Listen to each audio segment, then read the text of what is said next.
COVID-19, as you know, has accelerated consumer trends, including how we watch television programs and movies.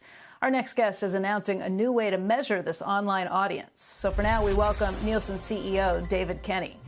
David, thanks for joining us today. This is kind of the holy grail that media companies and advertisers have been working for and looking towards for a long time. Explain how it works. How do you actually measure this audience? Well, thanks for asking, Becky. Nielsen One's been a big project in the 2 years I've been here, and we had to redo the way ratings work so that now we pull a lot of data from a number of sources, particularly cable boxes, return path data, and also smart TVs, and also automated content recognition. So we've got a lot of signals of what people are watching. And then, of course, we have a Nielsen panel on top of that to make sure that everybody's counted equally. And there's been a big change in that panel to make sure that we're measuring everything that's coming into that home streaming as opposed to what they're watching on broadcast television. So who makes up the panel now? How has that changed?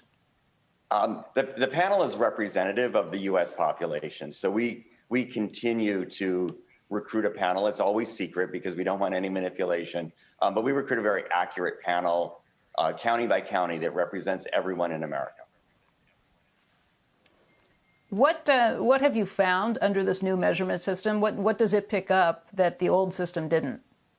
Well, listen, we were measuring all of this independently. So what it really means for the advertiser is now when they're investing, they know on a deduplicated basis everything that home watched, because a home will move from watching you live over to streaming an entertainment show, over to something they might have stored at their DVR. Measuring all those things separately, you couldn't get a good view. Now you have a complete and total view of one customer with one budget, which is how many times did you reach that audience, and what did they watch? Hey, David, this seems like something that the advertisers want to know because they want to know where their budget is going, where their money is going, how effective it is. But it seems to me it's something that the media companies have probably been very desperate to get a hold of, too, because they want to make sure as they're transitioning to this digital world and moving more and more of their product there, making it more available, letting it cannibalize some of their existing forms of getting money, that this is something they want to make sure they get credit for, too. Where was the bigger push from this? Coming from the advertising companies or the media companies? Honestly, I think both sides want to transact with trust and transparency. So I would say, both sides have been very excited. The big winner here is the audience, because we're measuring everyone and we're measuring everything the same way, because the audience wants to make sure the media companies know what she loves so they can make more of it. And the advertisers, of course, want to know when they're investing in that content that they're reaching the right audience. In aggregate, the reason we launched Nielsen One was to make sure all of that could happen in a trusted, transparent way that's privacy friendly. This is all done without any data that can be used for targeting. It's only used for measurement, and that's allowed us to have the trust with everybody, including the panelists, so that we have a privacy-free way for trust and transparency on both sides. And that I think makes the whole media business more resilient and more scalable. So I'd say the buyers and the sellers are both excited.